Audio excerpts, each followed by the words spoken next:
Hello, in this video I want to show you how to pair your Amazon Prime account with Twitch. And to do this, first we'll need to visit our Amazon website.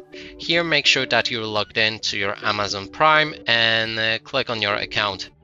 Then scroll down a bit and here we should be able to find the Twitch settings somewhere.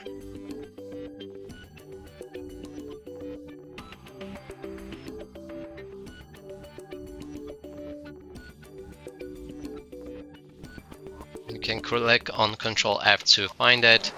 Okay, here it is, Twitch settings.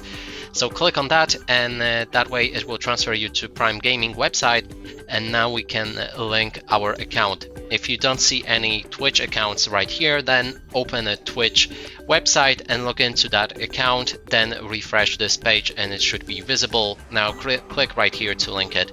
And that's it for this video. Hope you like it. Please consider subscribing to our channel, leave a like and a comment below.